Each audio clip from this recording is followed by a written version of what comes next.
Bonjour, bonsoir, bonne nuit, je ne sais pas, bienvenue sur Radio Thaïlande. Vous remarquez que j'ai fait un effort sur le fond, voilà, je fais moins en voiture parce que je conduis moins souvent. Ces temps-ci, j'essaye d'améliorer mon bilan carbone. C'est qu'à moitié vrai, mais c'est un peu vrai quand même. Donc je voulais quand même faire un peu youtubeur intello, je lis des bouquins. Bon, en vérité, j'ai pas lu que ça, et surtout, j'ai pas tout lu là-dedans. Voilà. Voilà. Pour la petite anecdote introductrice, c'est que l'histoire de mes bouquins, c'est que quand j'ai quitté la France pour la Thaïlande, j'ai pas emmené tous mes bouquins, donc j'avais 2-3 cartons de bouquins qui ont été stockés plusieurs années dans le grenier d'un cousin, et puis un jour il m'a dit il faut faire du ménage, et je me suis retrouvé à, je crois, essayer de passer une annonce ou voir si ça intéressait quelqu'un, mais voilà, j'ai eu aucun retour et j'ai fini par jeter. Alors peut-être qu'il y a une espèce d'Emmaüs pour les bouquins, j'avais pas le temps cette fois-là, c'était un séjour en France, vous savez, j'avais un peu un jour pour gérer ce truc-là. Voilà. Mes bouquins de France ont fini jetés. Voilà. Et depuis que j'habite en Thaïlande, 7 ans, en fait, je suis abonné à l'Alliance française, à une bibliothèque où j'emprunte. Voilà, je ne fais qu'emprunter des bouquins, donc je ne stocke pas. Voilà, je n'ai rien. Je suis comme Rimbaud et ses souliers devant. Alors là, je cite de mémoire mon oncle citant peut-être Rimbaud. Voilà, non, mais donc ce qui est amusant, c'est qu'il y a quand même des bouquins, donc ça c'est des trucs qu'on m'a offert en fait, ces derniers temps. J'ai quand même lu, j'ai lu la majorité, mais pas tout, mais regardez par exemple, je voulais faire ça, c'était marrant, ça j'ai pas dépassé la page 10. Mona Ozouf, de Révolution République, un bouquin historique très technique et très pointu sur la Révolution française. Je voulais vous prendre une page au hasard et vous lire quelques livres. Un coup d'œil d'abord sur la démocratie, au sens tocquevillien du terme, c'est-à-dire sur l'état social égalitaire qui émerge peu à peu, porté par un irrésistible dynamisme. Stendhal n'a aucun mal à déchiffrer cet avenir prévisible, car la République américaine tend aux hommes de ce temps le miroir où lire leur propre destin. Elle seule, dit Stendhal, peut éclairer les Français sur ce qui les attend. Elle est la maquette réalisée sur l'avenir national. Il n'y avait pas beaucoup de dates et de noms dans cette phrase. J'en avais une que j'aimais bien tout à l'heure. Attendez. Je crois que c'était 184. Je fais genre j'ouvre au hasard, sauf qu'en fait, en répétition, j'en ai ouvert une que je trouve qui sonnait mieux, vous voyez. Celle-là, j'étais un peu déçu. Ah voilà, ça c'était pas mal. Mais ces jeunes, d'autre part, avaient pourtant déjà fait un apprentissage politique. 40% d'entre eux, par exemple, avaient siégé à la législative. Alison Patrick conclut que plus un député arrive à la Convention pourvu d'expérience politique, et plus il est vraisemblable qu'il ralliera la montagne. De sorte que le montagnard archétype n'est pas un rimeur parisien, comme Fabre d'Églantine, mais un législateur provincial, comme Couthon. Donc j'ai pas lu ça en entier. Bon, c'était pas du tout le sujet de la vidéo, 3 minutes 23, c'est comme ça que ça se passe sur Radio Thaïlande, on improvise un petit peu quand même, sinon c'est vrai que c'est ennuyeux. Donc bon, je voulais parler de Beroul Modem, le dégagisme, le moralisme ambiant. Qu'en pense-je ? Bien, j'en pense que ça devient quand même vraiment très très fatigant. Donc je comprends Beroul, et finalement, moi ces derniers temps, je ne peux que approuver ce que fait Beroul. J'ai envie de dire, bon, dans le passé, on lui reproche ce qu'il veut, non mais écoutez, il soutient Macron, il évite quand même, il participe, qu'on le veuille ou non, à son élection, à ce que le Front National voilà, ne soit pas, enfin, éviter un drame Front National. Parce que oui, on le dit pas trop, mais quand même, si Bayrou s'était présenté, là, le deuxième tour Le Pen-Mélenchon, tout d'un coup, il était vraiment pas loin. Parce que pour peu que Bayrou ait piqué 2-3 voix à Fillon, voilà, un peu à Bayrou, enfin un peu à Macron, et pof, vous aviez un Le Pen. Donc après, voilà, il fait son truc, ministre de la Justice, et puis là, rattrapé par une affaire quand même entre guillemets, et soit contraint de démissionner. Mais donc, effectivement, ce climat d'affairisme permanent, et moi je rejoins Beroul, on dit qu'on ne peut pas vivre dans une société de la dénonciation permanente. Je trouve vraiment assez écœurant l'air du temps en France, où c'est la dénonciation permanente, où le lanceur d'alerte est porté en héros. Donc c'est la balance, le lanceur d'alerte. Donc moi, je suis désolé, je suis pour une société qui promeut, à commencer dans l'éducation. Voilà, c'est toujours l'histoire. Effectivement, une attitude de chaque citoyen qui se veuille éthique, responsable, honnête, tout ce que vous voulez.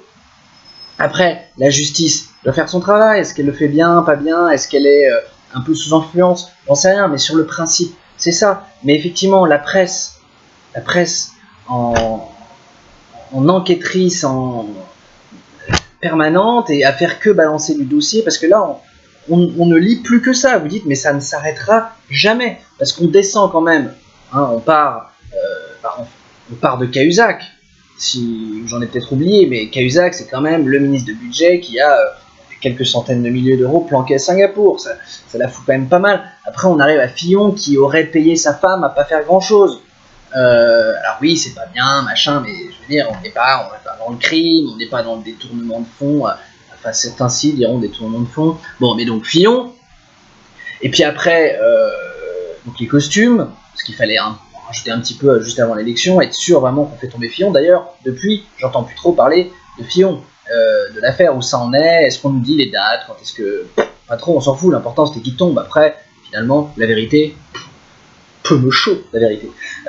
Et puis, alors après, Ferrand, et puis maintenant, Bayrou et le Modem. Alors sur Bayrou et le Modem, je trouve ça quand même intéressant, parce que, honnêtement, moi, ce qu'ils ont fait, effectivement, ça me choque pas. Voilà, je vous le dis tout de go, c'est pas parce que c'est Bayrou que j'aime bien Bayrou. Voilà, je réfléchis, je suis là, bon, je me pose, je suis le Modem, j'ai plus trop d'argent, il y a des budgets, j'ai des parlementaires européens, j'ai des budgets parlementaires européens assez confortables, dont j'ai pas forcément hyper besoin, parce que mes députés européens peuvent assez bien faire leur travail sans forcément avoir un assistant.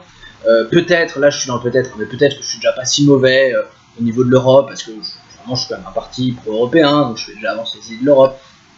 Peut-être à vérifier que mes parlementaires sont pas les plus absentéistes. Ça, c'est ça que j'ai. Moi, sur le fond, c'est ça que je regarderais. Si les députés Modem ont bien fait leur boulot, qu'ils n'aient pas utilisé leur budget d'assistant pour faire leur boulot en Europe, mais pour faire survivre un parti qui, sans ça, ils auraient même pas eu de députés européens s'ils avaient plus de parti. S'il n'y avait pas une secrétaire au centre du parti qui pouvait répondre à des appels, une secrétaire au centre du parti, c'est un truc, c'est la base de la base, je pense. Donc, sans ça, le député européen, certainement, qui peut faire son travail. Cette secrétaire, qu'est-ce qui définit à un moment donné? Alors oui, elle n'est pas... qu'est-ce qui définit qu'elle travaille pour le député?